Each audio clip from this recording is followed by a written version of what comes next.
She didn't cry when they fired her. She didn't beg. She just pressed one hand flat against her stomach, quietly, carefully, and signed the paper they slid across the desk with the other. One signature. That was all it took to erase her from his world. But what Marcus DeLuca didn't know, what no one in that room knew, was that she wasn't just signing herself out of his mansion.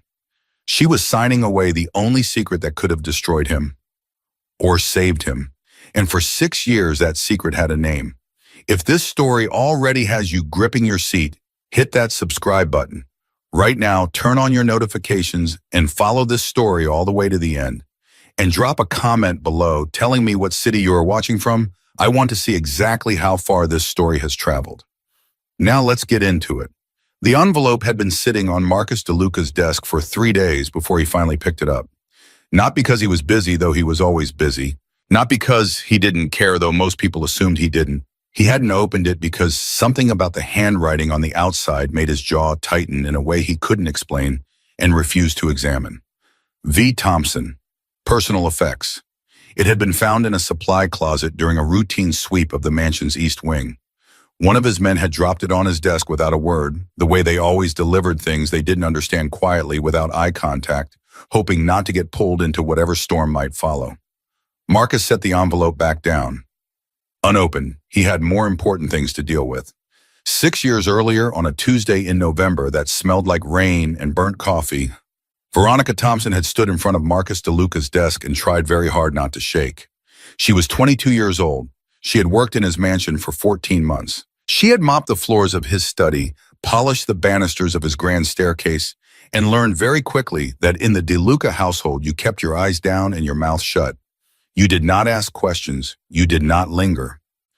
You did not make yourself memorable. Veronica had been very good at all 3 rules, until the night everything fell apart. She had been cleaning the hallway outside Marcus's private office when she heard the shouting. Not unusual.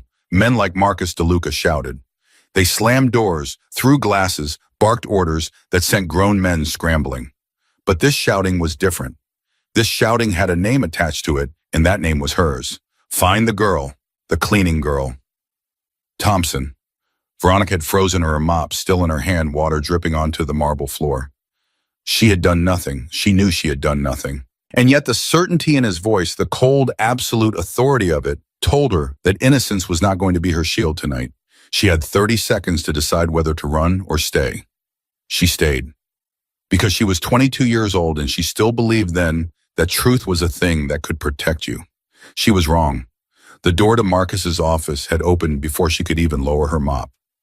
Raymond Marcus's head of security, a man built like a refrigerator, with the warmth of one, stepped out and looked at her with an expression that contained no malice and no mercy. Just business. Mr. DeLuca wants to see you. I haven't done anything, Veronica said. Raymond's expression didn't change. Then you have nothing to worry about. She had followed him inside. The office was large, all dark wood and leather, and the kind of quiet that cost money to maintain. Marcus was standing behind his desk, not sitting, which she had already learned meant he was not in a mood to be patient. He was 34 years old and built like a man who had fought his way to the top of everything he owned, which, as far as Veronica understood, was considerable. His gray-green eyes, she had always noticed, those eyes noted them and filed them away in the part of her brain reserved for things she was not supposed to think about, were fixed on her with an intensity that made her stomach drop. On the desk between them was an open safe. Empty. $40,000, Marcus said. His voice was quiet. That was worse than the shouting. Gone from my safe. You were the last person in this room before it was discovered missing. I clean this room every Tuesday, Veronica said. I've been cleaning it for 14 months. That doesn't mean You were seen. Seen cleaning. That's my job. You were seen near the safe. The safe is next to the bookshelf. I dust the bookshelf. Marcus looked at her for a long moment. Not with anger exactly, with something more calculated than anger. He was weighing her voice, her stillness, the way she held eye contact when most people in her position would have already started looking at the floor. I want you to understand something, he said finally. I don't make accusations lightly, and I don't repeat myself. So when I tell you that the evidence points to you, they need you to think very carefully before you respond. I didn't take your money. Silence. I didn't take your money, she said again, louder this time because her heart was slamming against her ribs, and the only way she knew how to handle fear was to lean into it. I don't know who did, but it wasn't me. And I think part of you already knows that, or you wouldn't be standing here talking to me. You'd have already made a phone call. Something shifted in his face, just barely. A flicker behind those gray-green eyes that she couldn't read. Then Raymond stepped forward and placed a single sheet of paper on the desk. Resignation letter, Raymond said. Sign it and you walk away tonight. Clean, no police, no questions. Veronica stared at the paper. And if I don't sign it, Raymond didn't answer. He didn't need to. She understood. Her hand was steady when she reached for the pen. She didn't know how her whole body was trembling beneath the surface, every nerve ending, firing at once, the kind of fear that doesn't show itself on the outside because it goes somewhere deeper, somewhere it can sit quietly and destroy you from the inside. She signed her name, and as she did, she pressed her other hand against her stomach. Flat, careful, just for a second. The way you press a hand against something precious when the world is trying to take it from you. She walked out of the mansion that night and did not look back. Not because she wasn't afraid, not because she wasn't furious, but because she had made a decision in that office in the 3 seconds between picking up the pen and touching it to the paper that was going to change everything. And decisions like that, the ones that alter the entire trajectory of your life, require you to keep moving forward. They do not allow you to look back. She was 8 weeks pregnant, and Marcus DeLuca was never going to know. The first few months were the hardest. Not the pregnancy itself, though, that was difficult enough, navigating morning sickness and exhaustion, and the particular cruelty of a body changing against your will when everything else in your life already felt out of control. The hardest part was the silence. Veronica had grown up in a small house on the south side with her mother and 2 younger brothers in a neighborhood where people knew each other's business before they knew their own. Secrets did not survive there. They got passed over back fences and through screen doors and into the ears of well-meaning women who could not be trusted with anything too fragile. So Veronica said nothing. To no one. Not to her mother, who asked too many questions with her eyes even when her mouth was quiet. Not to her best friend Danielle, who had a good heart and a loose tongue and loved Veronica in the specific, slightly dangerous way that people love you when they want what's best for you and are absolutely certain they know what that is. She said nothing. She got a job at a laundromat 2 bus rides from home. She saved money. She breathed. And on a Friday evening in late July, in a hospital room that smelled like antiseptic and recycled air, Amelia Rose Thompson came into the world at 7 pounds 3 ounces, with her mother's dark hair and her father's gray-green eyes. Veronica had held her daughter for the first time and felt something close to the edge of terrifying, not the love which was enormous and immediate and nothing like what she had expected, but the recognition. Those eyes. She had known it was possible, of course. She had known from the beginning. But actually seeing it, the precise shade of them, that specific combination of gray and green that she had cataloged and filed away in the part of her brain she was not supposed to use, made it real in a way that it hadn't been before. Hi, she had whispered to her daughter. Hi, baby. We're going to be okay. She had meant it. She had also known in the same breath that she was making a promise she wasn't entirely sure she could keep. But she was going to try. God help her, she was going to try. The years passed the way years do, when you are too busy surviving to notice them moving in small increments, measured not by dates on a calendar, but by the height marks on a door frame, and the sizes of shoes that got too small, too fast, and the slow incremental miracle of watching a person become herself. Amelia was not a quiet child. She was curious in the aggressive, almost combative way of children who have never been told that their questions are inconvenient. She asked about everything: why the sky was a different color at sunset, why the laundromat smelled like that, why the man at the bus stop always talked to himself, why some people had big houses and some people had small ones. Because life isn't fair, Veronica told her once when Amelia was 4 and had asked why some kids at daycare had new sneakers every month. Amelia had considered this with a seriousness that was startling in a 4-year-old. That's not a good reason, she said finally. No, Veronica agreed. It's not. So what are we going to do about it? Veronica had laughed, really laughed, the kind that catches you off guard and leaves you a little breathless. Right now, nothing. Ask me again when you're older. I'm going to be a lawyer. Amelia announced with the confidence of someone who had already considered and dismissed several other options. Or a judge, so I can make it fair. You're 4.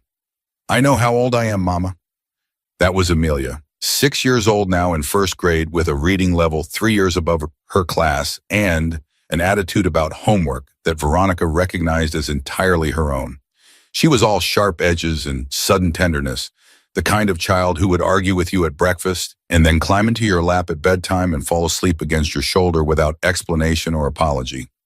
She was the best thing Veronica had ever done. She was also the one thing Veronica was most afraid of. Not afraid of Amelia herself. Afraid of what Amelia might someday want, because there were questions already. Small ones cautiously worded slipped into conversations the way you test ice before you walk on it. Where is my daddy? Veronica had been washing dishes when Amelia asked it the first time. She had kept her hands in the water and her back to her daughter and taken 2 full seconds to answer. He's not in our lives, sweetheart. Why not? Because sometimes grown-ups make choices that aren't good for everyone. Did he make a bad choice or did you? Veronica had turned around then. Amelia was sitting at the kitchen table, feet swinging, looking at her with those gray-green eyes, calm, direct, waiting. That's complicated, Veronica said. I know how to understand complicated things. I know you do, but some complicated thing need a little more time. Amelia had nodded slowly like she was accepting an incomplete answer under protest and filing it away for future reference, which was exactly what she was doing. Veronica had turned back to the dishes and pressed her wet hands together and breathed.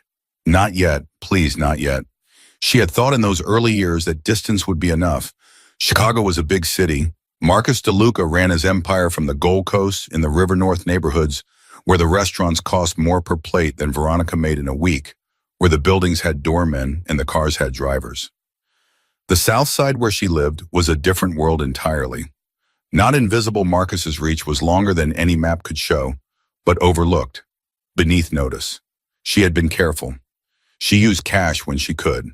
She didn't talk about her past. She had told Danielle eventually you could only hide a pregnancy for so long from your best friend, but she had told her the minimum. He was someone I worked for. He doesn't know, he can't know. That's all I need you to understand. Danielle, to her credit, had understood, had helped, had shown up with formula and diapers and bad television on the nights when Veronica's arms were too tired to hold anything else. You know this can't stay buried forever, Danielle had said once when Amelia was 18 months old and asleep in the next room. I know, Veronica said, and when it comes up, I'll handle it. How? Veronica had picked up her coffee cup and looked at the wall. I don't know yet, but I will.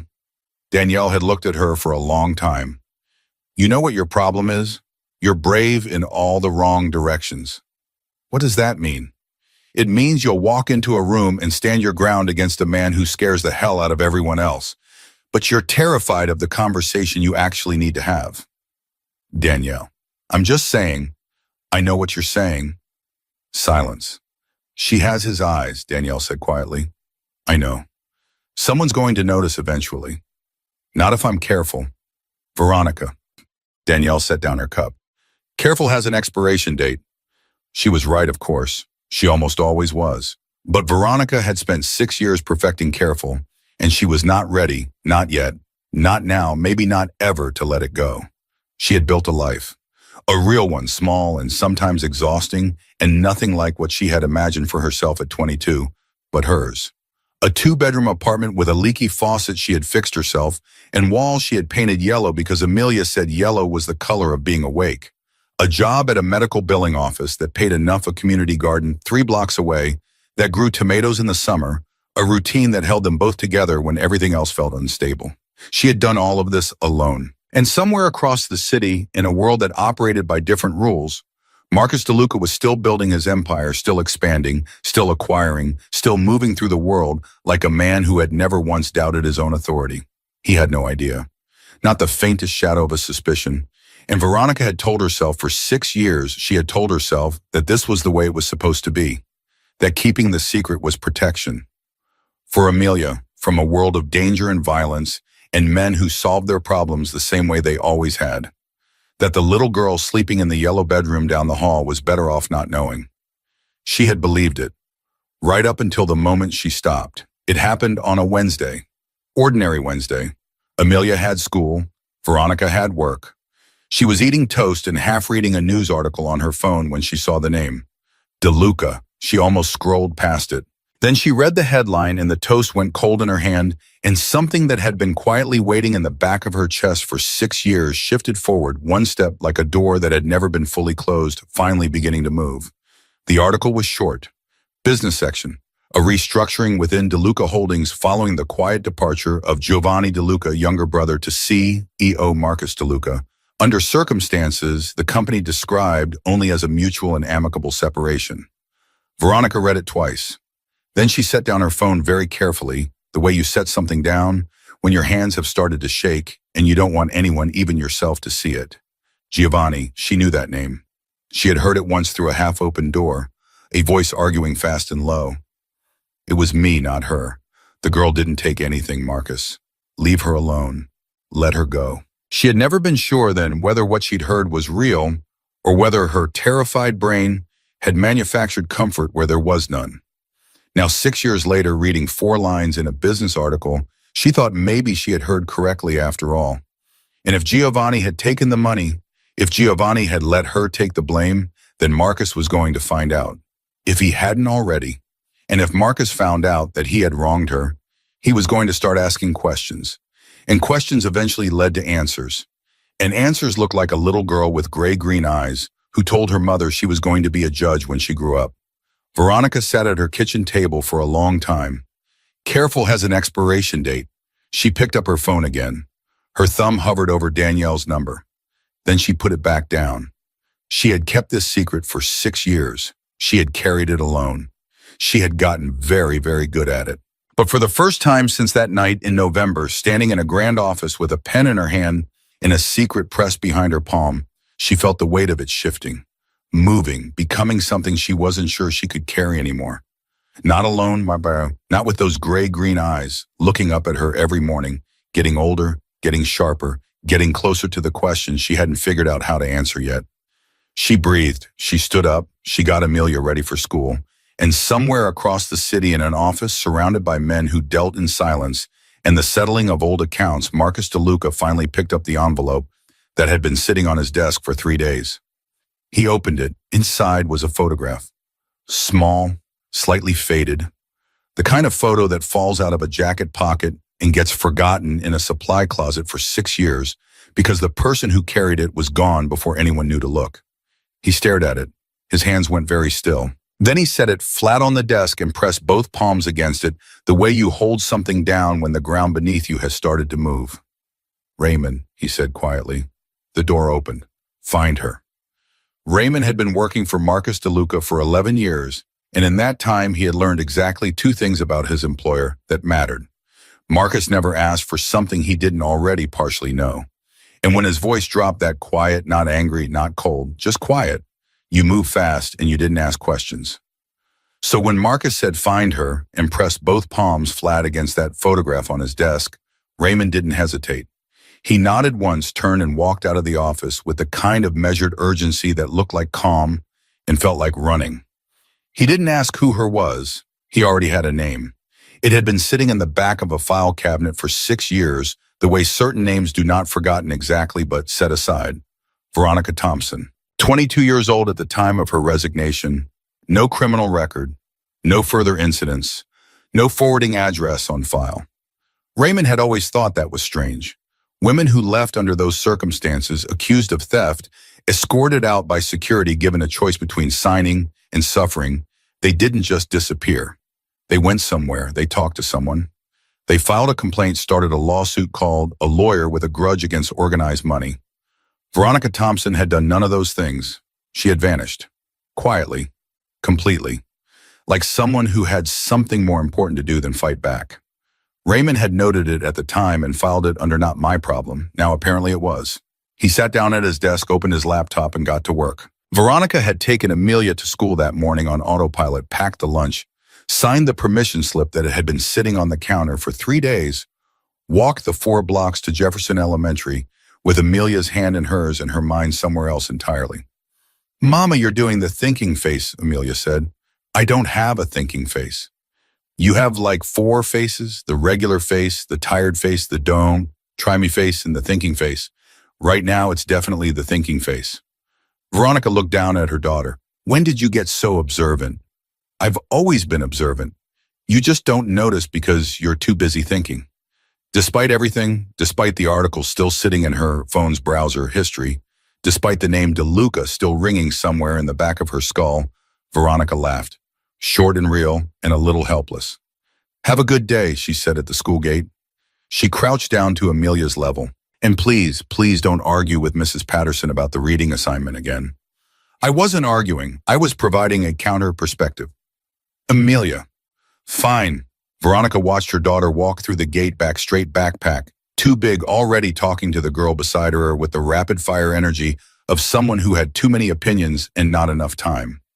She watched until Amelia disappeared through the front doors. Then she straightened up, pulled out her phone, and searched the article again. Giovanni DeLuca. Mutual and amicable separation. She read between the lines the way you learn to read between the lines when you've spent years in rooms where the real conversation was never the one being spoken out loud. Giovanni was pushed out. That was what this meant. And the only thing that could have pushed Giovanni DeLuca out of his own family's empire was something bad enough that Marcus couldn't keep him in. Money. It always came back to money. She put her phone away and started walking to the bus stop. Her hands weren't shaking anymore. They were very still. The stillness that comes after fear moves through you and settles somewhere deeper. She needed to think.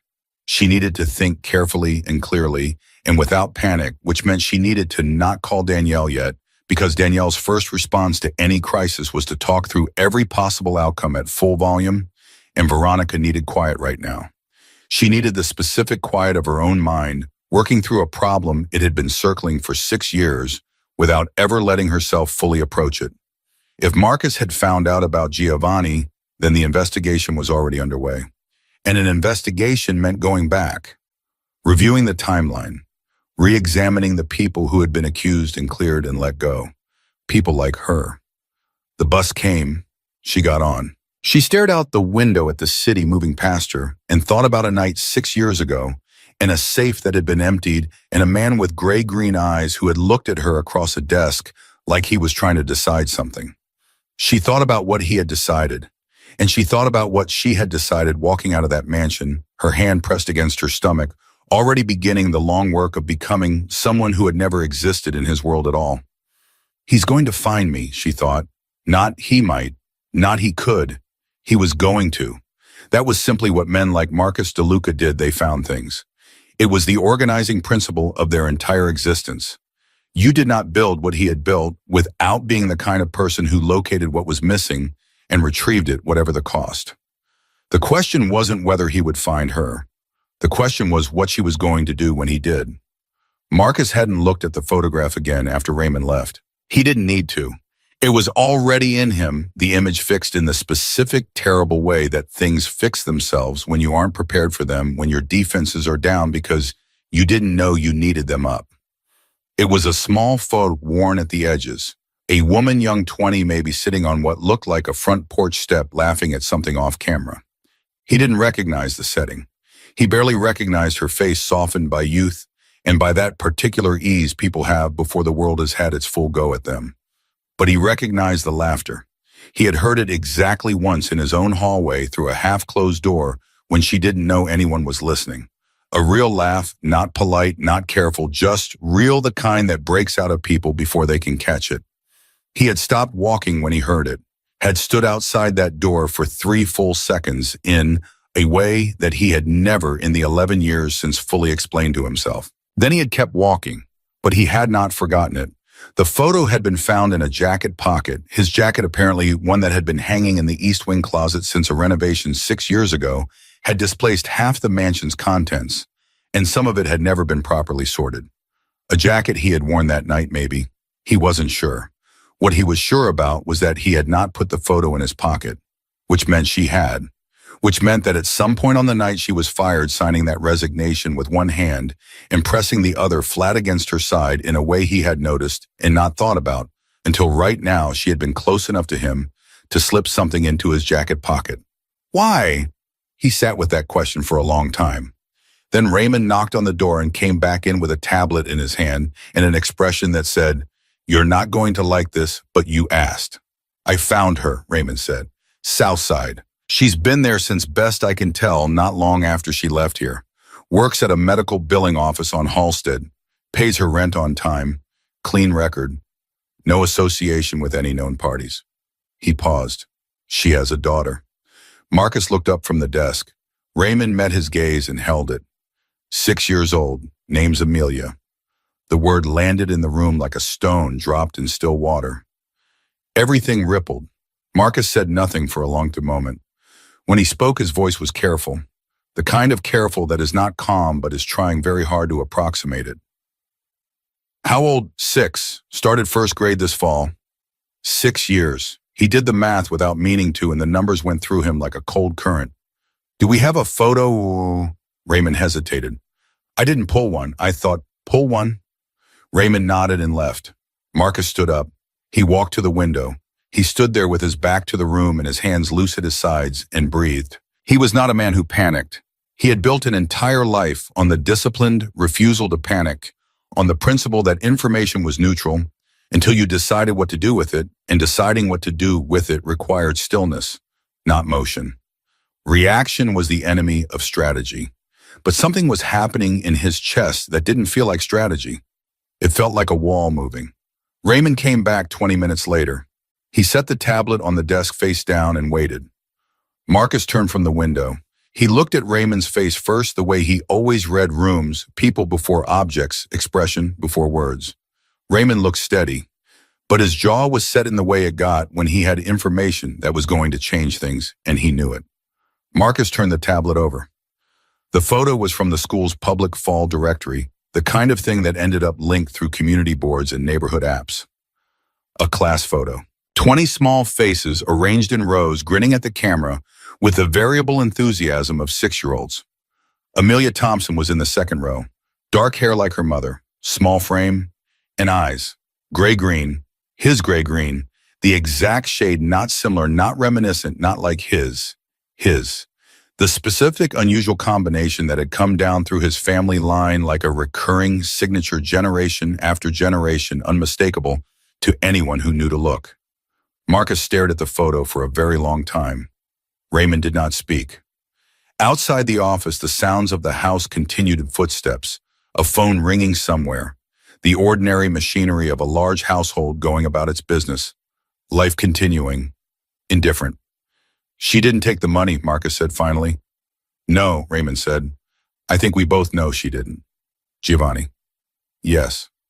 Marcus set the tablet down. He pressed his fingers against the edge of the desk and breathed through his nose, slow and deliberate the way you breathe when what you want to do is put your fist through a wall and what you need to do is think.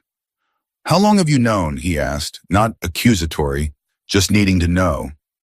"That it was Giovanni about 3 months, since the audit." "And you didn't tell me."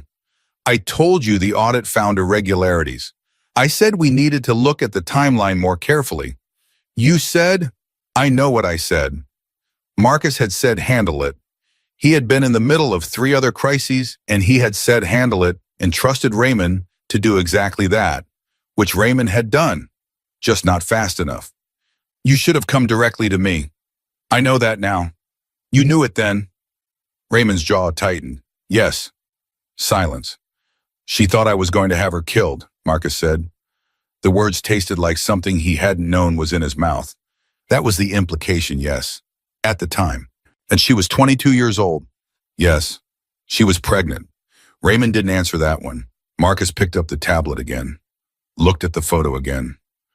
The little girl in the second row with the gray-green eyes and her mother's dark hair and a grin that was slightly crooked on the left side in a way that Marcus recognized from every photograph of himself between the ages of 5 and 9. He had a daughter. And she was 6 years old and her name was Amelia, and she had been 20 minutes across the city this entire time, and he had not known. He had not known because he had been wrong. Because he had taken the word of a man who turned out to be a thief and a coward over the word of a woman who had looked him in the eye and told him the truth, and he had given her a pen and shown her the door.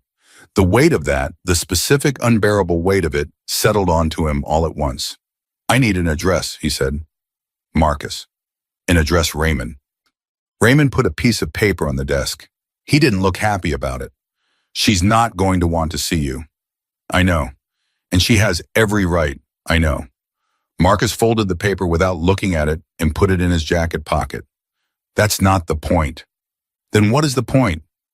Marcus looked at the photo one more time, at the little girl in the second row who didn't know he existed, who had grown up without him, who had been raised by a woman who had every reason to hate him, and had apparently instead simply gotten on with the extraordinary and difficult work of being someone's mother. The point, he said quietly, is that she's mine, and I've already missed 6 years. He picked up his jacket. I'm not missing another day. Veronica was at her desk at the medical billing office when her phone buzzed with an unknown number. She ignored it. It buzzed again. She ignored it again. The third time she picked it up. Miss Thompson? The voice was familiar in a way that stopped her cold. Deep, measured, professional. This is Raymond Carr. I used to work for... I know who you are. Her voice came out flat and steady. She was surprised by that. How did you get this number? The same way we get most numbers. I apologize for the intrusion. I'm calling because Mr. DeLuca would like to speak with you. The billing office moved around her keyboards, clicking phones ringing, her coworker Janet laughing at something 3 desks over. Normal, all completely normal. Veronica gripped her phone and stared at her computer screen and breathed. No, she said. Ms. Thompson. I said no. Whatever he wants, the answer is no. Don't call this number again. She hung up. Her hands, she noticed, were shaking now. She had known this was coming. She had known it from the moment she saw that article that morning, from the moment her brain had done the math and arrived at the inevitable conclusion. She had known, and she had gone to work anyway because the bills were not going to pause their arrival for her personal crisis, and Amelia needed dinner tonight, and everything just kept going. She pressed her palms flat against her thighs. Breathe, think, don't react. Her phone buzzed again. Same number. She let it go to voicemail. 30 seconds later, a text. He already knows about Amelia. He just wants to talk. Please, Veronica read it once. Then she got up from her desk, walked to the bathroom, locked the door, turned on the faucet so the running water covered any sound, and stood there with her back against the wall and her eyes on the ceiling, and thought about 6 years of careful building, everything she had from nothing, and a little girl with gray-green eyes who had no idea her world was about to crack open. He already knows. She had prepared for the possibility. She had told herself she was prepared for the possibility. She had rehearsed the conversation in her head 100 times, calm, controlled on her terms. But there was a difference she was learning now between preparing for something and actually feeling the ground shift beneath your feet. She turned off the faucet, dried her hands, looked at herself in the mirror, 33 years old, tired in the specific way of single mothers, steadied in the specific way of women who have been making hard decisions alone for too long. She picked up her phone. She typed one word back. When? The response came in 4 seconds. Tonight. Veronica closed her eyes. She thought about Amelia asking, "Where is my daddy?" with her feet swinging from the kitchen chair, and Danielle saying careful has an expiration date, and the photograph she had slipped into his jacket pocket the night she left. Not as a message, not as a clue, just because she was 22 years old and frightened, and she had needed to leave something behind in that world, even if no one ever found it, even if it sat in a dark closet for 6 years and meant nothing. She typed back, "Not at my home, not near my daughter, you come alone." The 3 dots appeared, disappeared, appeared again, agreed. She put her phone in her pocket and unlocked the bathroom door and walked back to her desk. Janet looked up. "You okay? You look a little..." "I'm fine," Veronica said. She sat down. She opened her screen. Just a long morning. She spent the rest of the afternoon doing her work, entering bounds, correcting errors, answering emails with the precise, focused efficiency of a woman who had learned long ago that the most dangerous thing you could do in a crisis was stop moving. You did the ordinary things. You maintained the ordinary rhythm. You let the ordinary world hold you together while everything underneath it was rearranging. And at 3:15, she left to pick up Amelia from school. Her daughter came out of the front doors, already talking something about a book she had read in class, something about a disagreement with a boy named Tyler, who had said something factually incorrect about planets and had refused to be corrected. "So what did you do?" Veronica asked, taking her hand. "I wrote him a note with the correct information and 3 sources." Veronica stared at her. "You're 6. The information was still wrong." They walked home. Amelia talked. Veronica listened. The late afternoon air was cold and sharp and clean, and the city moved around them the way it always did, indifferent, enormous, full of people carrying their own invisible weights. She held her daughter's hand a little tighter than usual. Amelia, who noticed everything, looked up at her. "Thinking face," she said. "Maybe," Veronica said.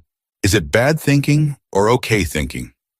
Veronica looked down at those gray-green eyes, his eyes always his eyes, the thing she could never fully separate, and thought about a man who had been wrong about her once and was now standing at the edge of her carefully constructed life, asking to come in. "I don't know yet," she said honestly. Amelia squeezed her hand. "It'll be okay, Mama." Yeah, you always figure it out." Veronica squeezed back and kept walking and did not say what she was thinking, which was, "I hope you're right, baby, because this time I'm not sure figuring it out is something I get to do alone." Danielle showed up at 7 o'clock without being asked. That was the thing about a best friend who had known you for 15 years. She didn't need to be invited into a crisis. She felt them coming the way some people felt weather, and she arrived with her coat still half-buttoned and a container of leftover pasta, and the specific look on her face that meant she already knew something was wrong and was prepared to be furious about it on Veronica's behalf. "Amelia asleep?" she asked at the door.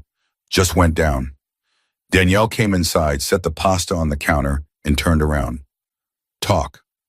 Veronica had spent the afternoon deciding how much to say.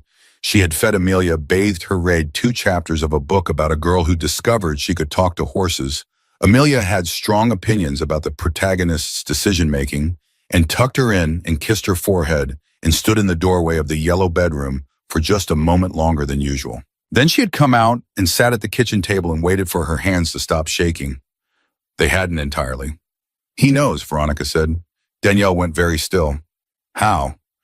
"I don't know exactly. His brother Giovanni was apparently the one who took the money 6 years ago. Marcus found out. He went back through the timeline. He found me." She paused. "Raymond called me at work today. He said Marcus already knows about Amelia." Danielle sat down across from her. The fury on her face had not disappeared. It had just gotten quieter, which was somehow worse. "What did you say?" "I said I'd meet him at tonight, but alone, not here." "Veronica, I know. He could, I know, Danielle. You don't know, that's my point. You don't know what he's not going to hurt me." Veronica said it flatly with a certainty she had not entirely earned, but needed to project at least out loud, at least tonight. "If he wanted to hurt me, he wouldn't have sent Raymond with a polite phone call. He would have just appeared." She pressed her hands flat on the table. "He wants to talk." "Men like Marcus DeLuca don't just talk." "Maybe, but he has a daughter he didn't know existed, and whatever else he is, that changes the math." Danielle looked at her for a long moment. "You're doing it again. What? Staying calm when you should be panicking. One of us has to." "Veronica." Danielle reached across the table and gripped her hand. "What do you want to happen? Not what you're going to manage, not what makes strategic sense. What do you actually want?" The question sat there. Veronica looked at their joined hands and thought about what she wanted, which was something she had not allowed herself to examine too carefully in a very long time, because want was a luxury that single mothers living on the South Side on a medical billing salary couldn't always afford. "I want Amelia to be safe," she said finally. "That's it. That's the whole thing. Everything else I can work with." Danielle squeezed her hand once and let go. "Okay." She stood up. "Then go. And text me every 20 minutes or I'm calling the police." "You don't need to. Every 20 minutes. Veronica grabbed her coat. She had chosen a diner on Michigan Avenue, neutral, public, well-lit, busy enough that no conversation could get out of hand without witnesses. She arrived 10 minutes early and sat facing the door because that was the kind of habit 6 years of careful living had built into her body.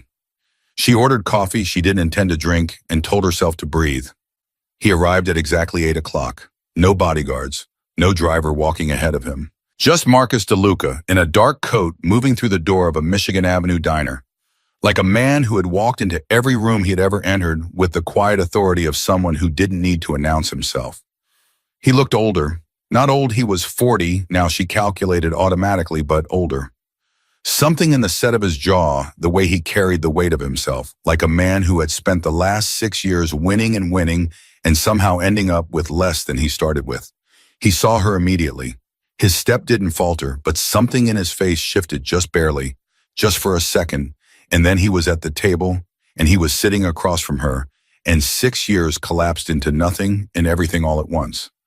"Thank you for coming," he said. "I didn't have a lot of other options," she said. "You could have run." "I'm done running." He looked at her. Really looked the way he had looked at her that night across his desk, that weighing, measuring quality in his gray-green eyes. Except this time there was something else in it. Something that had not been there 6 years ago. Something that looked from a distance almost like shame. "I was wrong about you," he said. Veronica picked up her coffee cup and set it down again. "Yes. You were wrong about me," she said, "and you had me sign a piece of paper in front of a man who looked like he was prepared to make me disappear, and I was 22 years old, and I had worked in your house for over a year without ever once giving you reason to doubt me. And you chose to believe a theft over 14 months of nothing. So yes, you were wrong." Silence. She had not planned to say all of that, though. It had come out cleanly and without particular anger, which surprised her. She had expected the anger to be there coiled and ready. But what came out instead was something flatter, something that had been sitting in a cold room inside her for so long it had lost its heat. "Giovanni confessed," Marcus said quietly. "3 weeks ago, he took the money to cover a gambling debt. He knew you were going to be accused. He let it happen." His jaw tightened. "I didn't know that. I want you to understand that I didn't know." "I believe you." He looked up. "I believe you didn't know," she said. "That's not the same thing as it being okay." "No," he said. "It's not." The waitress came by, refilled Veronica's coffee, asked Marcus if he wanted anything. He ordered coffee. They waited in silence while she poured it and moved away. "Tell me about her," he said. Veronica looked at him across the table and measured the words carefully, the way you measure something irreversible before you commit to it.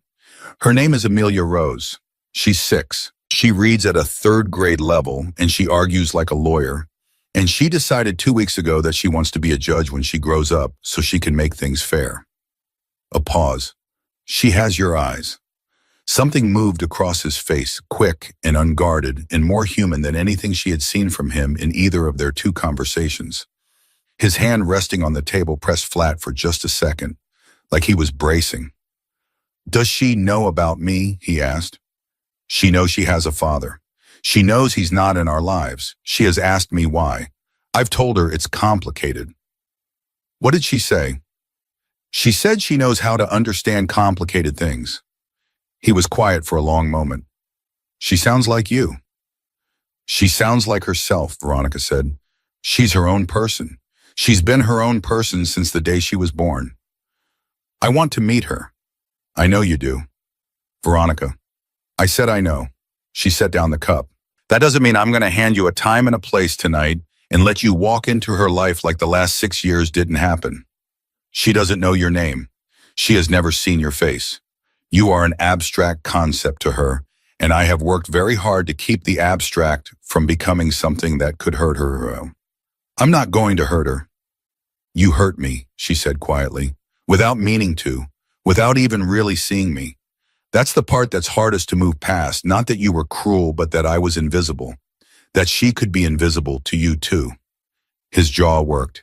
"She's not invisible to me. She can't be invisible to me. He stopped, started again. "She's my daughter. You didn't know that 4 days ago. I know it now." "And what does that mean exactly? What does that mean in practice? Because in my world, knowing something and showing up for it are 2 very different things. In my world, you don't get credit for knowing. You get credit for being there." He looked at her steadily. "Then let me be there." Veronica sat back. She looked at him, really looked the way she had not allowed herself to look in 6 years, because looking at him meant looking at Amelia's eyes in a different face and feeling the specific grief of a decision she had made alone and lived with alone and could not undo. "You need to understand what you're asking," she said. "She's not a concept. She's not a symbol of something you missed. She's a real child with real feelings and a real life that she has built with me, in our apartment, in our neighborhood, with her friends and her teacher, and her opinions about everything. You don't get to enter that and then leave when it gets inconvenient. You don't get to be a part-time fact in her life. If you walk through that door, you walk through it all the way. Or you don't walk through it at all. Marcus held her gaze. I understand. Do you? Because your world, what you do, how you operate, that's not a world I'm going to let her grow up in. I know that. I need you to say it out loud. I am not going to bring her into that world, he said, each word deliberate. Whatever changes and things are changing, she will not be part of it. She will not be used. She will not be threatened. She will not be visible to anyone who operates the way I have operated. He paused. That is a promise. You can decide what it's worth, but it is a promise. Veronica studied him. Her coffee had gone cold.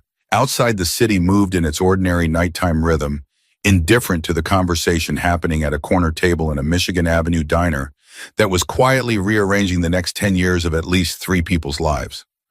I'm going to need time, she said. How much time? I don't know. Enough to talk to Amelia. Enough to prepare her. Enough for me to... She stopped. I need to trust you a little. And I don't trust you yet. And you don't get to rush that. I'm not rushing. You called my office 3 times today. His mouth pressed together.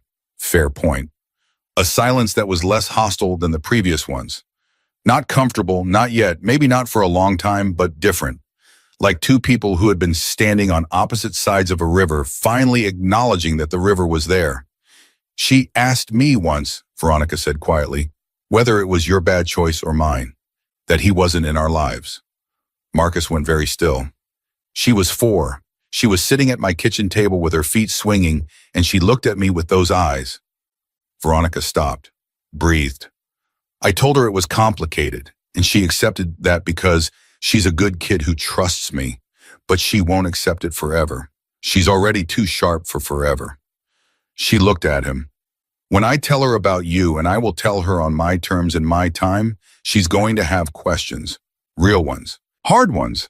The kind that deserve honest answers. I'll answer them, Marcus said. Everyone, even the ones that make you look bad, especially those. Veronica picked up her coffee cup again just to have something to do with her hands. Raymond said you found a photo in an old jacket. Something changed in his face, softened almost imperceptibly. Yes. I didn't leave it there for you to find, she said. I need you to know that. I wasn't playing a long game or leaving a trail. I was 22 years old and terrified, and I had been in your house for over a year, and I needed to leave something behind. I don't even know why. She exhaled. It was stupid. It was the only photograph I've ever kept, he said quietly. She looked at him. In 14 years of running what I run it, he said, I have kept nothing personal. No photographs, nothing. My office looks like a conference room. My house looks like a hotel. He turned his coffee cup slowly in his hands. I don't know why I kept it. It was in my pocket. It was yours. I didn't throw it away. He met her eyes. I think part of me knew even then that firing you was wrong. I couldn't fix it. But I couldn't erase it either. The honesty of it landed unexpectedly. She had not prepared for him to be honest. She had prepared for negotiation, for charm, for the particular persuasiveness of a man who was accustomed to getting what he wanted. She had not prepared for someone sitting across from her at a diner table, looking like he was carrying the same weight she had been carrying, just from a different angle. She didn't soften. She wasn't ready to soften. But she noted it. I have one condition, she said, before anything else happens. Before any conversation with Amelia, before any plan or arrangement or whatever this becomes. Name it. Giovanni. Her voice came out steady and cold. I want to hear it from you, what happened to him, what the consequence was. Marcus's expression didn't change. He's out of the company, he's out of the family structure. He has been removed from every position of authority he held, and he will not be returning to any of them. Is he alive? Marcus looked at her directly. Yes. You didn't know. Because he let an innocent woman take the blame for something that could have... I know what it could have meant, Marcus said. His voice dropped. I know exactly what it could have meant. And Giovanni knows I know. Whatever he's living with now, he's living with all of it. A pause. That's all I'm going to say about my brother. Veronica held his gaze for a 3 count. Then she nodded once. She pulled on her coat.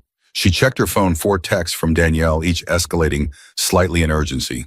She typed back, "I'm fine. Going home now." She stood up. Marcus stood too automatic, the kind of old-fashioned instinct that sat oddly in the context of everything else he was. "I'll call you," she said. "When I'm ready. Don't contact my office again." "Understood." She started to turn away, then stopped. "She has your crooked smile," she said without turning around. "The left side. She's had it since she was about 3 months old." She paused.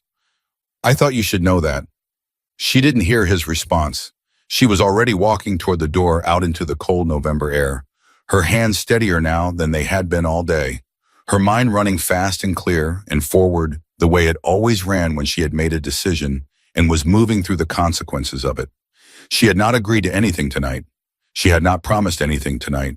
But she had looked Marcus DeLuca in the eye across a diner table, and she had not flinched, and she had said what needed to be said, and she had left on her own terms. That was enough for tonight. Almost enough. She was 2 blocks from the diner, the city noise filling in around her when her phone rang again. Not Danielle this time. Not Raymond, a number she didn't recognize. She almost didn't answer.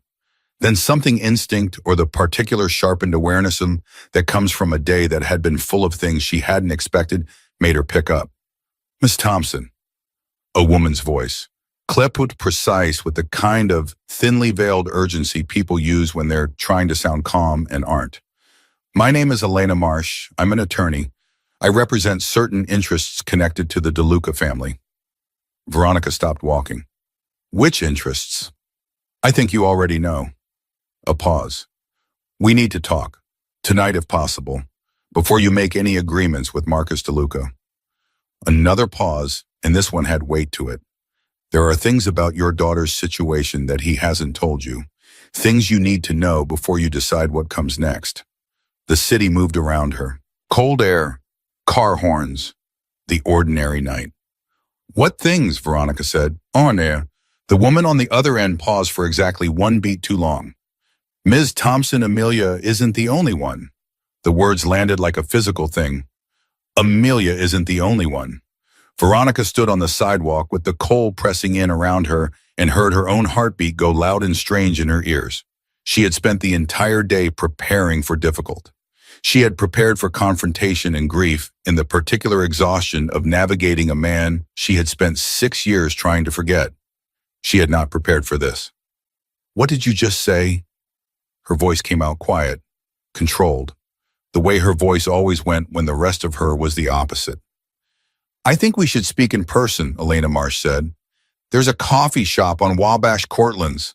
Are you familiar?" "I'm familiar. What did you mean by not the only one, Miss Thompson? This is not a conversation for a phone call." "Make it one," Veronica said. "Right now, because I am standing on a sidewalk in 30-degree weather, and you just said something that I need to understand before I take one more step in any direction. So talk." A pause. The kind of pause that meant the person on the other end was deciding how much to say and whether saying it was going to serve their purposes. Veronica had learned to read pauses. This one said, "She's not going to move without more, so give her just enough." Marcus DeLuca had a relationship approximately 7 years ago with a woman named Claire Hendricks. She left his life under circumstances somewhat similar to yours, abruptly, quietly with something she didn't tell him about. Another pause, shorter this time. Her son is 7 years old. His name is Daniel, and Marcus has known about him for exactly 9 days, 2 weeks before he found out about Amelia. The sidewalk felt very still under Veronica's feet. "He has 2 children, she said. "That he knows of?" "Yes." "And he sat across from me tonight and didn't say a word." Silence. "Miss Thompson," Elena said carefully, "that's precisely why I'm calling." Cortland's was 3 blocks away. Veronica walked there with her phone in her fist and her mind doing the thing it did when she was truly shaken, going very fast and very quiet at the same time, sorting, organizing, building a new structure around information that had just demolished the previous one. A son, 7 years old, 1 year older than Amelia. which meant that at the same time Marcus was beginning whatever had briefly existed between him and Veronica, the thing she had never fully named. The thing she had spent 6 years not naming, there had been someone else. Claire Hendricks. A woman she had never heard of who had also walked away, who had also kept a secret, who had also raised a child alone, while Marcus DeLuca built his empire and his walls and his conference room life without any indication that any of it was happening. That's why he kept the photograph, she thought, and the thought was sharp and ugly. Because I wasn't special. I was a pattern. She pushed into Cortland's and looked for a woman who looked like an attorney at 9 o'clock on a Tuesday night. Lena Marsh was easy to find. Late 40s, precise posture, the kind of face that had learned to communicate exactly as much as it meant to, and not a fraction more. She was already seated, had 2 cups on the table, already had a folder in front of her that she did not immediately open. "Ms. Thompson," she said. Veronica sat down. She did not touch the coffee. "Who do you represent?" "I represent Claire Hendricks." "Not the DeLuca family." "No." Elena's voice was neutral, but the word had an edge. "Definitively not." "Then why are you coming to me? What does Claire Hendricks want from me?" "Claire doesn't want anything from you," Elena said.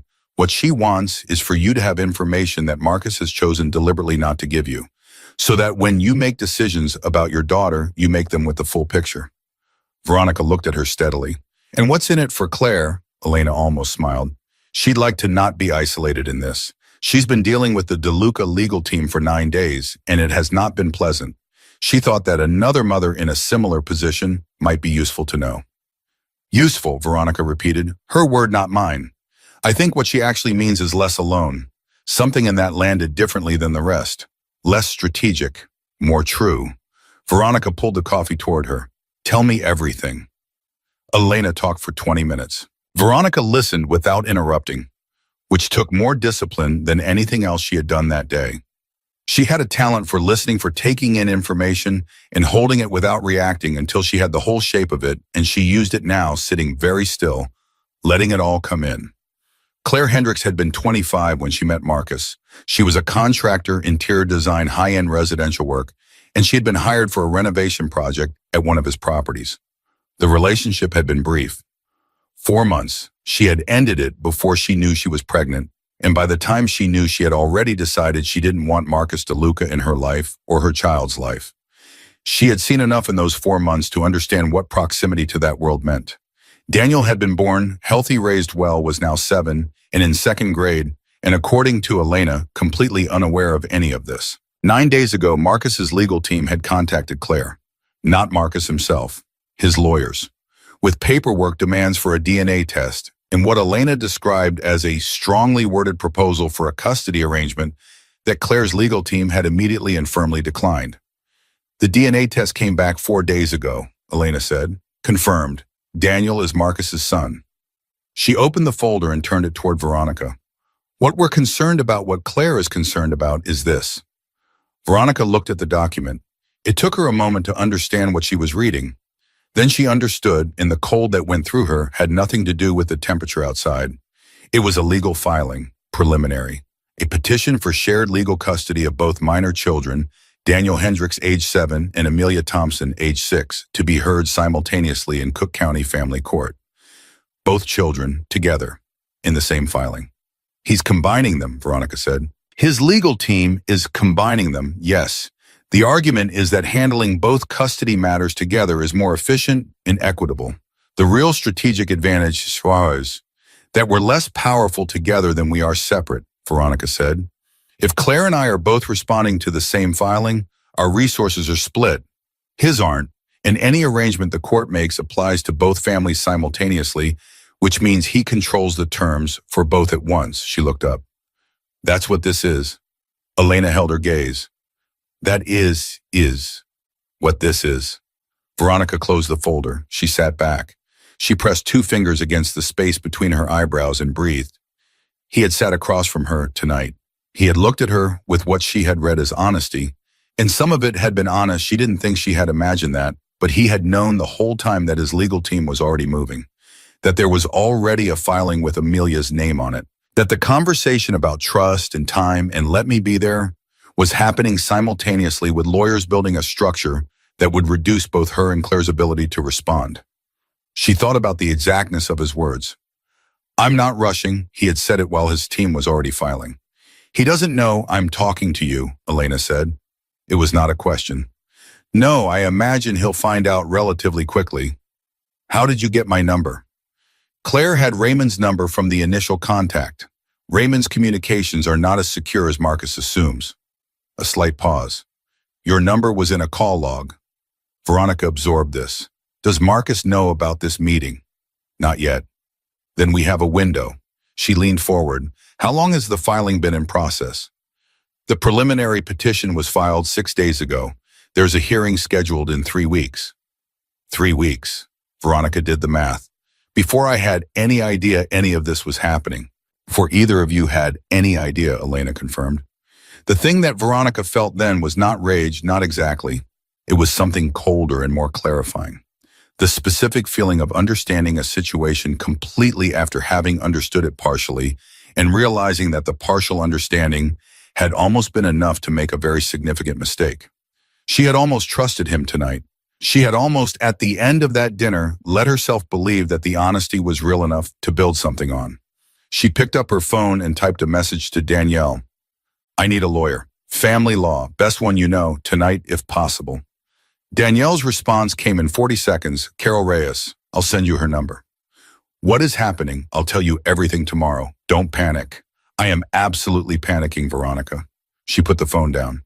"I want to talk to Claire," she said to Elena. Elena reached into her bag and pulled out a second phone, a backup, the kind people use when they didn't want conversations traced to their primary line. She dialed and handed it across. 2 rings. "Elena," a woman's voice. Steady but with the particular tension of someone who had been waiting by the phone and was trying not to let that show. "This is Veronica Thompson," Veronica said. Silence, then a breath. "Hi." "Hi." Another short silence.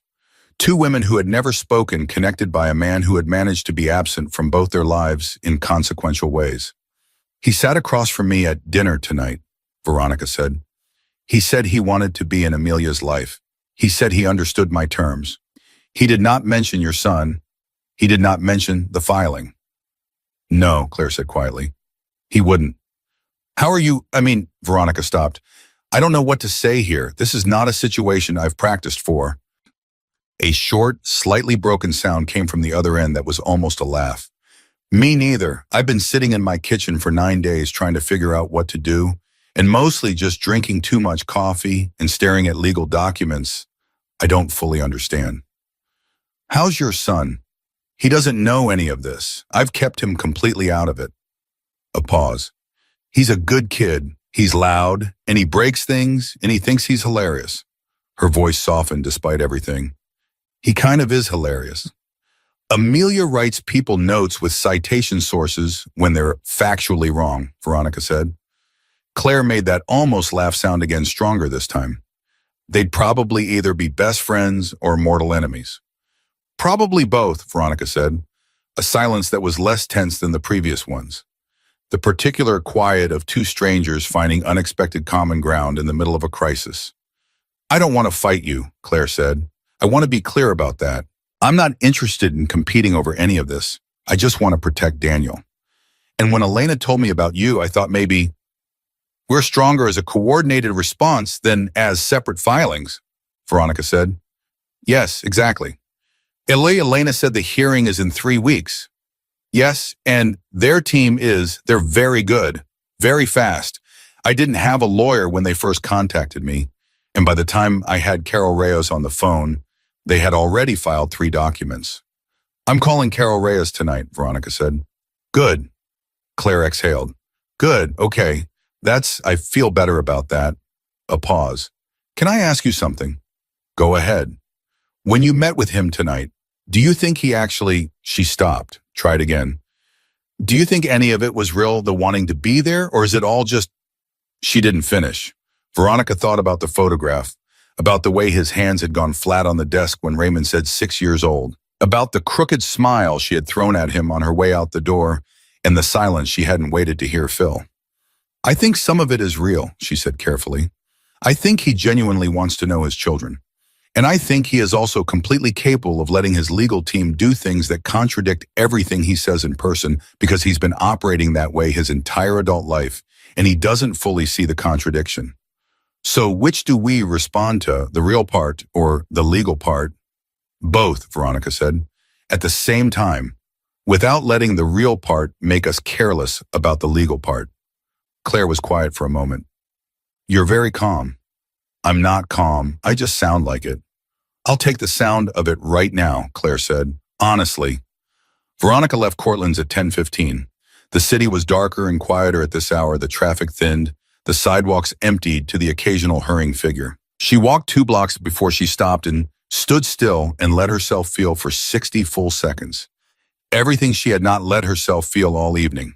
The anger was there, clean and righteous and entirely earned. He had looked her in the eye and spoken about trust while his lawyers filed documents with her daughter's name on them. He had talked about promises while building a legal structure designed to minimize her ability to respond. That was real. That had to be dealt with. But there was something else too sitting underneath the anger, less comfortable to acknowledge. When he had said, "She's mine and I've already missed 6 years," she had seen something in his face that was not strategy. It was the face of a man that experiencing something that he did not have the architecture to manage. Loss. Real loss. The specific grief of understanding what you failed to see when it was right in front of you. She did not know what to do with that. Not tonight. She started walking again. Her phone rang. She looked at the screen. Marcus. She answered on the second ring. You met with Elena Marsh tonight. His voice was not angry. It was careful. The careful that was not calm. Yes, she said. Veronica. You filed a custody petition 6 days ago with Amelia's name on it, while you were calling my office and asking to meet for coffee and talking about trust. Silence. You need to explain that to me, she said, right now in the next 30 seconds, because what I do next depends on what you say. The filing was not my decision, but you knew about it. A pause that was 1 beat too long. Yes. When did you know before tonight? Before you sat across from me and told me you weren't rushing. Another pause. She heard him breathe. Yes. Then everything you said about trust was true, he said. I meant everything I said. You can't mean it and then file legal documents designed to reduce my ability to protect my daughter at the same time, Marcus. You cannot hold both of those things and call yourself honest. I let my legal team do what they do, he said. I've been running things that way for 15 years. I give a directive and they execute it. I don't always, he stopped. That's not an excuse. I know that's not an excuse. Then what is it? It's the truth. It's the part of the truth I'm not proud of. His voice changed, quieter, the specific quiet of someone not performing. I want to know my daughter. That is the most honest thing I have said to anyone in years. And I am also someone who has been running on leverage and legal infrastructure for so long that I don't always know the difference between protecting myself and doing what I actually want. Veronica stopped walking again. The street was quiet around her. Withdraw the joint filing, she said. Silence. Withdraw it, she said again. Bowen said, deal with Claire's situation separately. Deal with mine separately. On terms that we each have real time to respond to. Or I take Amelia and I make it so complicated for you legally that by the time anything gets resolved, she'll be in college. Veronica. I am not negotiating. I am telling you what happens next if you want any version of this to work. A long pause. Longer than the others. I'll call them tonight, he said. I want it withdrawn by 9 a.m. tomorrow. I'll be checking. I said I'll call them. And Marcus. Her voice dropped. Not softer, more direct. The way you speak when you need someone to hear the exact weight of your words. I know about Claire. I know about Daniel. And if your plan involves handling any of this in a way that puts those 2 kids against each other or uses one of them as leverage over the other, I will make it my full-time occupation to make sure you never have an unsupervised conversation with either of them. Are we clear? The silence this time was different. Not the silence of someone calculating. The silence of someone genuinely stopped. Where did you... He didn't finish. Elena. Are we clear? She said again. Yeah, he said quietly. We're clear. Good night, Marcus. She hung up before he could respond. She stood on the sidewalk for a moment, the phone warm in her cold hand, the city doing its indifferent nighttime thing around her. She was exhausted. Bone-deep 6 years, compounded exhausted. And she still had to go home and check on Amelia and call Carol Reyes and update Danielle and figure out how to sleep through whatever was coming next. But something had shifted. Not resolved. Nothing was resolved. Nothing was going to be resolved quickly or cleanly or without cost. But shifted. She was no longer responding to things as they happened. She was moving forward into them with her eyes open and her terms on the table. That was different. That felt, if not like safety, then like the beginning of it. She started walking toward the bus stop. Her phone buzzed one more time. Not Marcus. A number she didn't recognize again. She stopped, looked at it.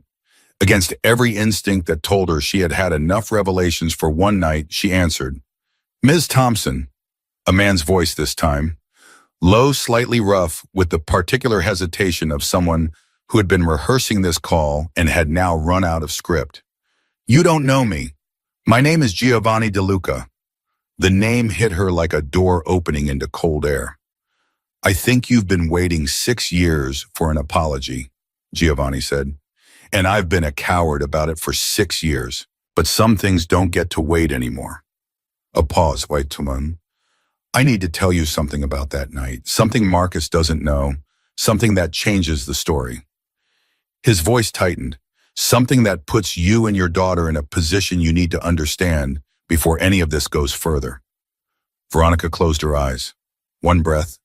Then she said, I'm listening. Giovanni DeLuca's voice on the phone had the specific texture of a man who had been rehearsing this conversation for a long time and had finally run out of reasons not to have it. Veronica stood on the sidewalk and listened. I need you to understand something first, he said. I'm not calling to make myself feel better.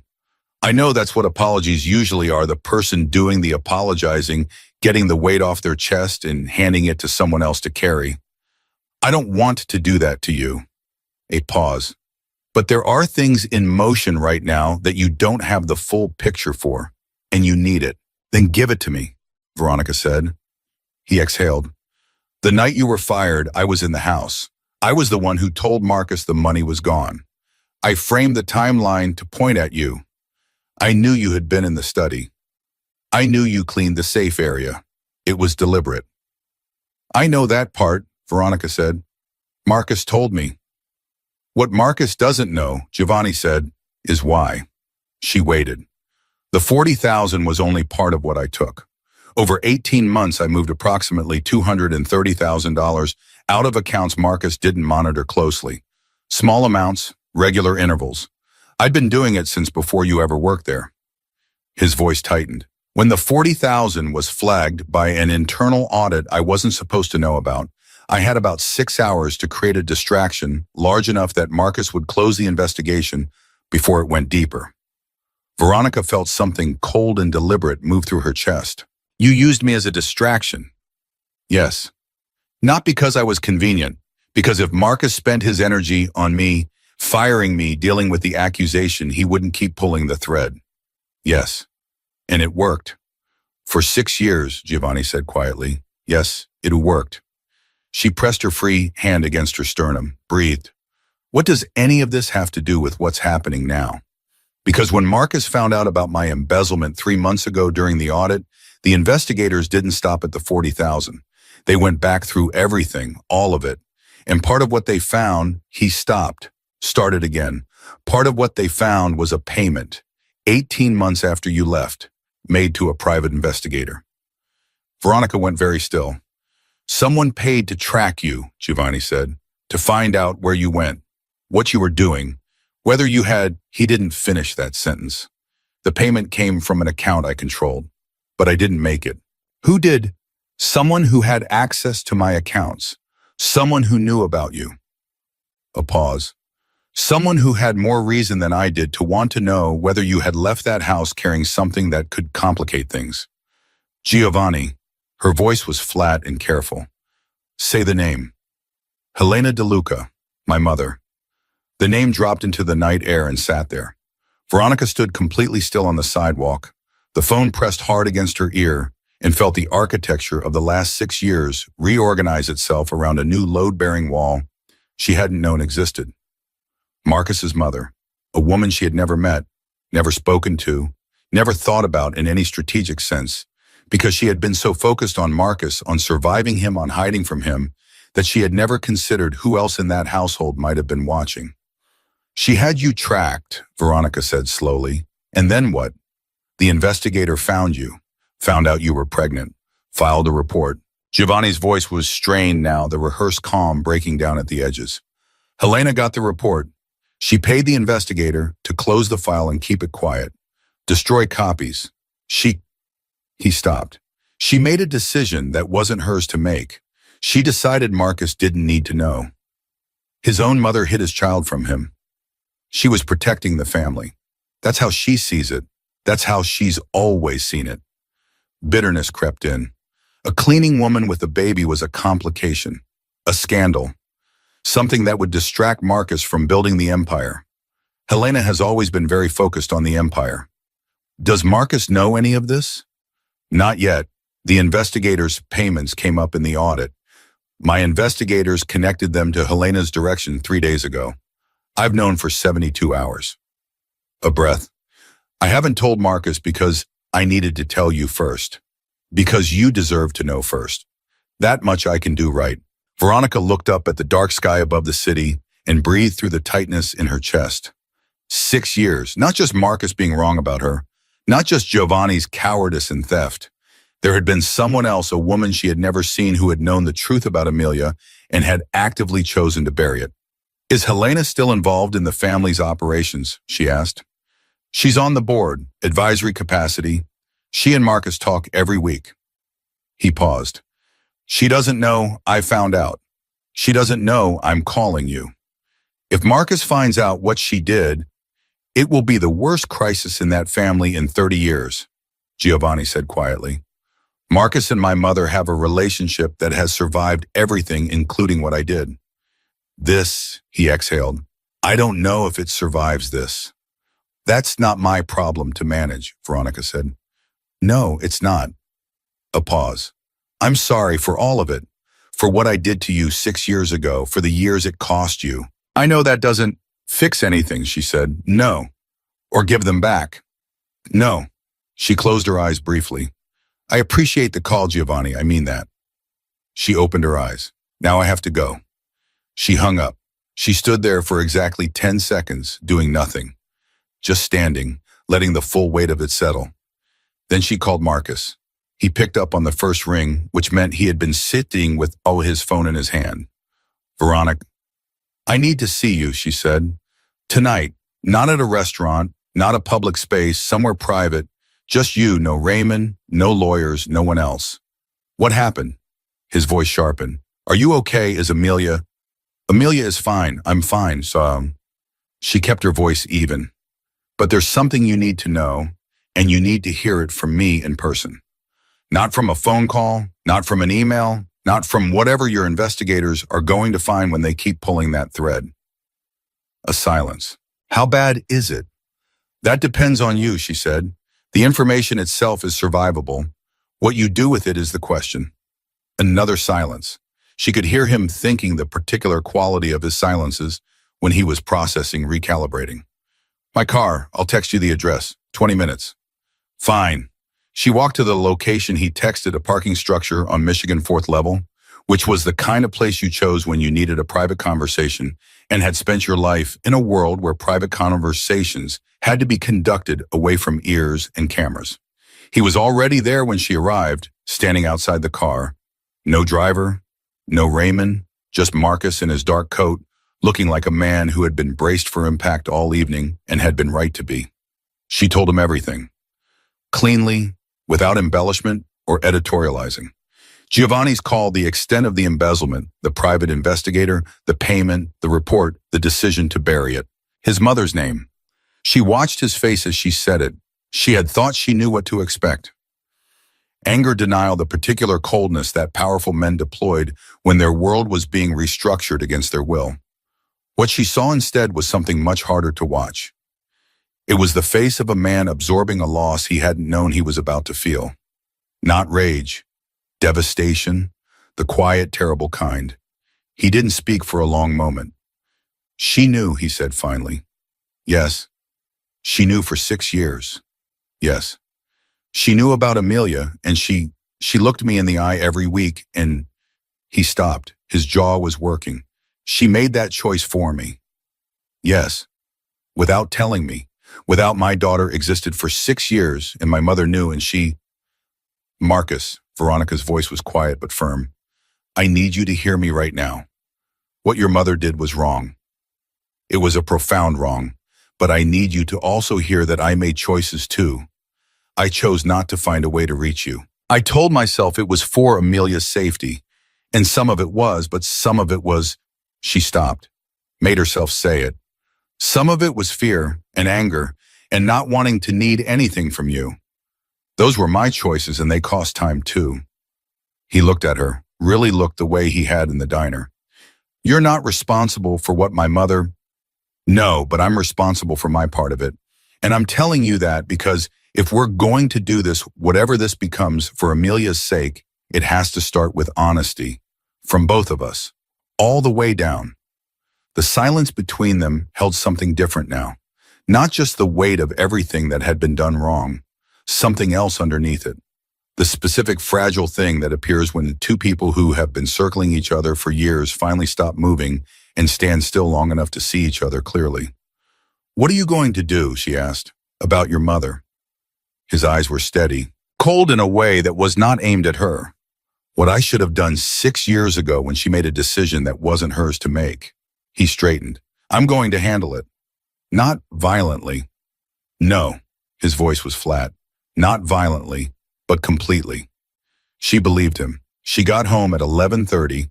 Danielle was asleep on her couch, which was so deeply characteristically Danielle that Veronica felt something loosen in her chest at the sight of it, the specific physical relief of a person who loves you enough to fall asleep waiting for you. She covered her with the blanket from the armchair and went down the hall. Amelia's door was open 2 inches. It was always open 2 inches. She was afraid of the dark, but too proud to say so. So she had negotiated at age 4 a policy of the door stays open a little, which both of them pretended was entirely about air circulation. Veronica pushed the door open slightly and stood in the gap and looked at her daughter sleeping. She looked at the gray-green eyes closed under their dark lashes, the dark hair spread on the pillow, the slight leftward pull of her mouth even in sleep, the crooked smile, the one she had mentioned to Marcus as she walked out of the diner, the one that had gone across his face like a current. 6 years of this. 6 years of this exact moment, standing in a doorway, looking at this child, feeling the specific enormity of being the only thing between her and a world that had not yet agreed to be careful with her.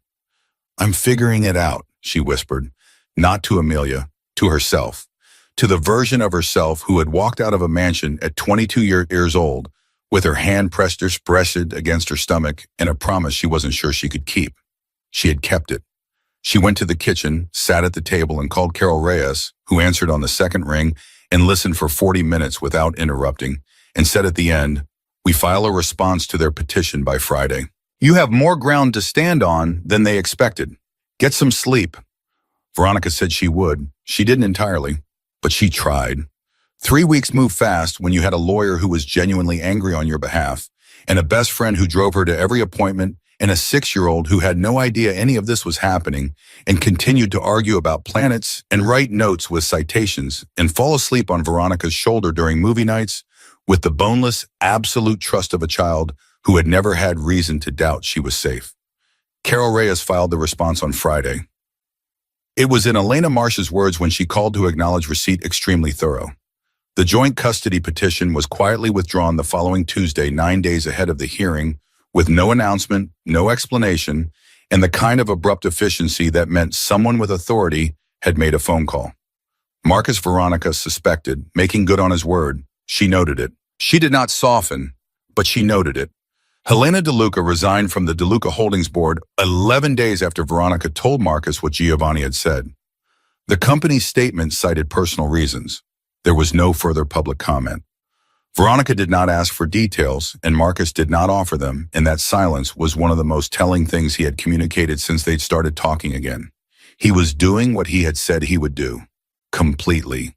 Not loudly, not dramatically, just with the quiet, thorough decisiveness of a man who had finally understood what it cost to let the wrong people make decisions in his name. The meeting happened on a Saturday morning in late January. Veronica had chosen a place Amelia already loved, a small park near their apartment that had a good climbing structure and a hot dog cart that opened at 10 and a view of the lake on clear days. She had told Amelia the night before, sitting at the kitchen table after dinner, in the careful, honest language she had been practicing for 3 weeks. "There's someone I want you to meet tomorrow," she said. "He's your father." Amelia had gone very still, not the theatrical stillness of a child performing surprise, the real kind, the kind that meant something important was being filed away carefully. "Is he nice?" she asked. "I think he's trying to be," Veronica said. "That's not the same as being nice." "No, it's not, but it's where nice starts." She reached across the table and took her daughter's hands. "You don't have to feel anything specific about this. You don't have to like him immediately. You don't have to feel excited or happy or anything. Whatever you feel is okay." Amelia looked at her steadily. "What do you feel?" Veronica considered lying, considered softening it, decided against both. "Scared," she said, "and a little bit of something that might be hope. It's too soon to know which one wins." Amelia had absorbed this and nodded slowly and said, "Okay, I want to wear my yellow jacket." "Okay. And I want to leave whenever I want to leave." "Absolutely. And you stay the whole time." "I will not move an inch." Amelia had nodded again with the settled authority of someone who had negotiated acceptable terms and was prepared to proceed. "Okay then." Marcus arrived at the park before them. Veronica saw him from half a block away and slowed her pace slightly, giving herself a moment to observe what she could not see from close up. He was standing by the entrance, not sitting, because sitting felt passive, she understood, and he was not a passive man with his hands in his coat pockets and his weight shifted forward slightly, the posture of someone who was trying not to look like he was bracing for the most important thing that had ever happened to him. He was failing at it. He looked in that unguarded moment before he saw them like a man who was genuinely afraid. Not of consequences, not of outcomes, just afraid the way anyone is afraid of a thing that matters too much to get wrong. She felt something she had not been expecting. Not forgiveness, that was a longer road, and she was honest enough with herself to know it. Not warmth exactly, not yet, but recognition. The recognition of a person being human in a way they could not control or manage or protect themselves from. She kept walking. He turned and saw them. His face did something complicated and immediate that he did not try to hide, and she respected him for that, for not hiding it, for not deploying the composed, controlled expression she had seen him wear for the entire duration of every previous conversation they'd had. Amelia had gone quiet at her side. Not shy Amelia was constitutionally incapable of shy, but watchful.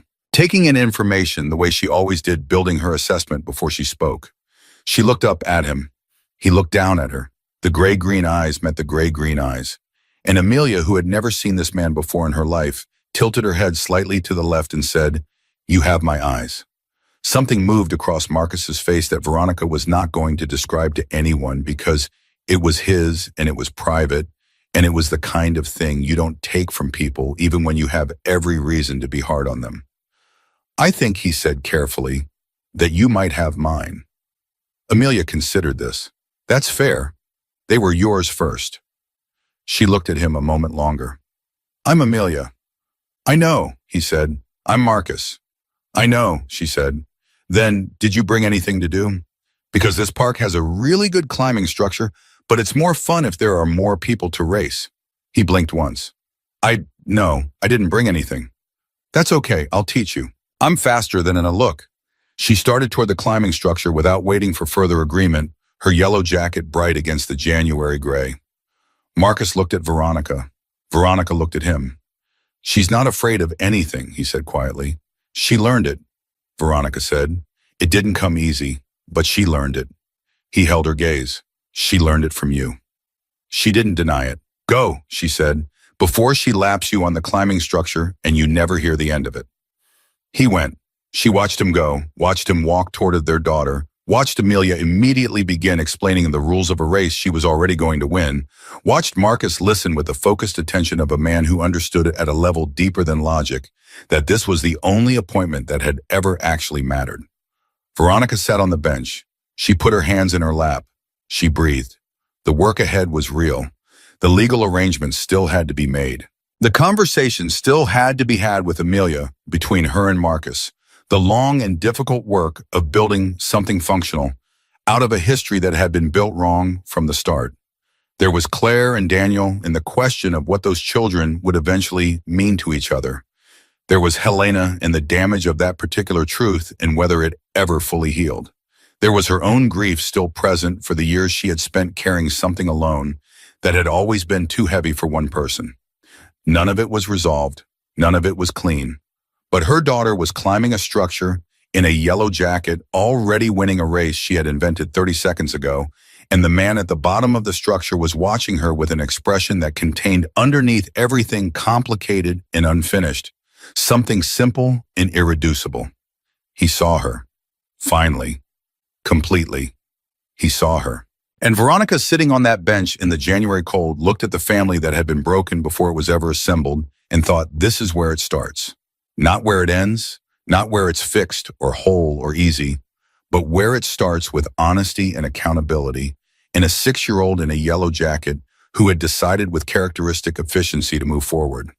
Amelia reached the top of the structure, looked back down at Marcus and announced, I win. You get a second chance, though, because it's your first time. That's generous of you, Marcus said. I know, said Amelia. I'm a generous person, also faster. Come on.